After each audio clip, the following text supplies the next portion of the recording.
Hi, and welcome to GENO'S Picks. I know, people, we're not in the studio. Actually, we're 4,400 plus miles from the studio in Anchorage, Alaska. I know, living the dream. But still, you want your weekly dose of GENO'S Picks, especially after last week. 2-1, gave you the moneyline winner with K-State. 60% on the year, 6-4, that's right, in the black. This is fantastic. So you can't wait to get to the picks. But first, you know what really grinds my gears? Mark Sanchez. Humor me. I live in New York. He's always in my face, and I've always said he's not the answer. And never was it more evident than the past 2 weeks. Because on Valentine's Day, he tweeted, Santonio Holmes, will you be my Valentine? You know why he did that? Because he's lost the clubhouse. He needs everyone on his side he can get. And never has that been more evident than yesterday when Rex Ryan didn't say we're going to win the Super Bowl. No guarantee, because they don't trust him. You know what? I hope that's why he tweeted Santonio Holmes. Maybe he actually did it to deflect the fact that he's rumored to be dating Kate Upton. You know her, the hottie was on the cover of this month's Sports Illustrated swimsuit, right? The cover, right? Well, I hope they're not dating because it's doomed to fail. You know why? Because unlike Mark Sanchez, something he'll never do, that's appear on the cover of Sports Illustrated in February. That's right. Kate Upton does in a swimsuit. He won't. He's not going to win the Super Bowl. Let's get to the picks. Okay.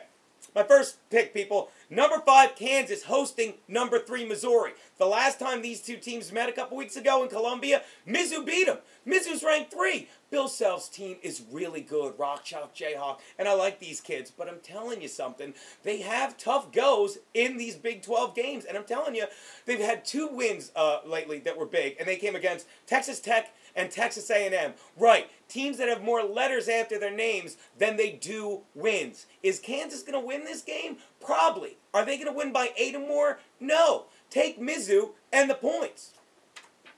My next pick, people.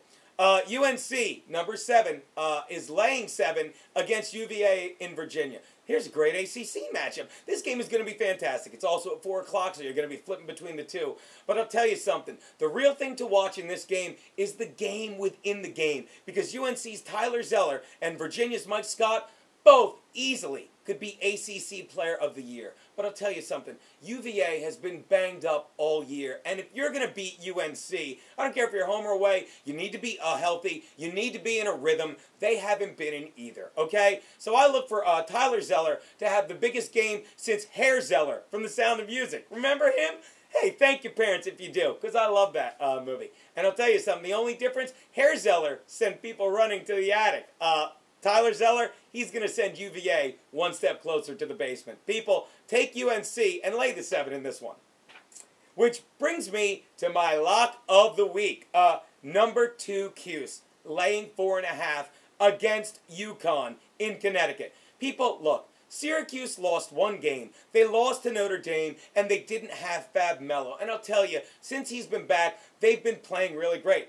Obviously, they haven't lost since. They only have 1 loss all year. And UConn doesn't impress me. What? They won their last game against Villanova on Shabazz, what's his name? Shabazz Napier's 3-pointer. It was a desperation heave. The game was in Villanova, but I think he was standing in Connecticut when he took it. You know why? Because they're not that good. And this came after he called the team out. I'm not impressed with UConn. They're not that good a team. Syracuse is getting better. And I'll tell you something. As much as I'm hoping this is going to be a great game, I think it's going to be a lot like watching an episode of the Jersey Shore. You're just going to see some senseless, idiotic beating. The one difference, UConn has Huskies written on the outside of their jerseys. Of course, on the Jersey Shore, they have the word Boys Husky written on the inside tag. They're meatheads. I don't like the show, but I do love Cuse laying 4.5. Those are GENO'S picks. Back to the studio next week.